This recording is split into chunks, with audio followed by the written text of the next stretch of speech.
Today I would like to talk about our value series of driver feedback signs that we offer here at TraffiCalm. I want to mainly cover using the remote to access the menus and the most common problems that our customers face when using the value series driver feedback signs.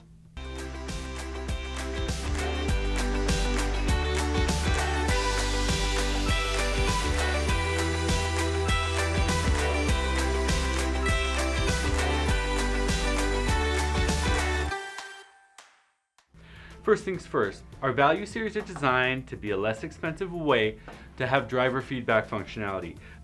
These signs are mainly used in situations where drivers need to simply be alerted of the current speed that they are traveling, but the additional data collection and screen programming capabilities of the IQ series is not necessary. But instead of using Bluetooth and an Android app or Windows like the IQ series, the value series uses a remote. The remote is similar to a TV remote, and it is used to easily make changes to your system or to turn it in on mode or off mode. Let's jump right into using the remote. First off, there's an infographic in your manual that illustrates the way the menu system works. I encourage customers to be looking at that picture the first few times they are using the remote. It helps to more easily understand how the menu system works. The menu system can seem confusing at first, but it's actually simple once you understand it. There are only 12 menu options available. 5 of them are the passkey numbers, and 1 is mainly used here at the factory, so there are really only about 6 settings that you'll want to focus on. First, you will want to make certain that your remote is properly set to talk to the sign.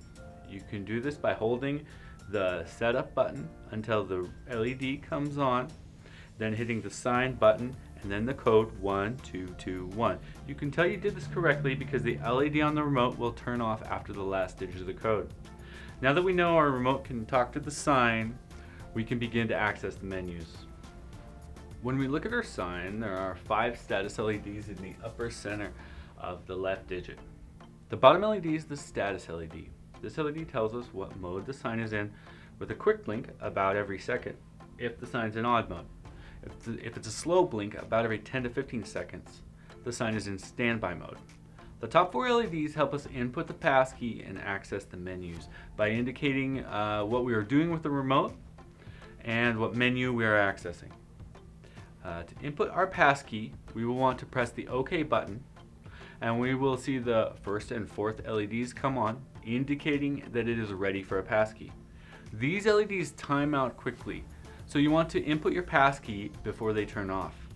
If they time out, we can start over by pushing the OK button and inputting our passkey of 5 zeros.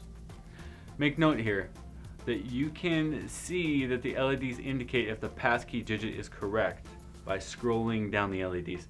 Once you have input your passkey correctly, all 4 LEDs will be lit up, and you will want to press the menu button to enter the menus. Once you are logged in now, you can push the power button on the remote to toggle it between standby and on mode. The menu system is circular, so you can just keep scrolling through using the menu buttons. So if you accidentally pass the one that you want to go to, you can go all the way around and get to it again.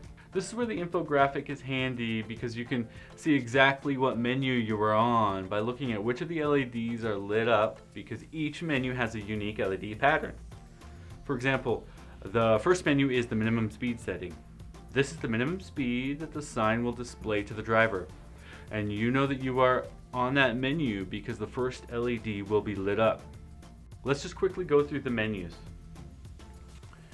The second is the speed limit. Any driver going faster than this setting will have their speed flashed at them, indicating they're going too fast. This menu is indicated by the second LED lit up. Now, next is max speed. It is mainly so that drivers do not try to accelerate and race the sign. The sign will stop displaying at this point. Squelch is the radar sensitivity. It is normally not needed to be changed, but this setting may help you if you're getting a lot of false readings or something of that nature. Units is the unit of measure, kilometers per hour or miles per hour. Brightness can be changed here, and the startup option is normally used at the factory.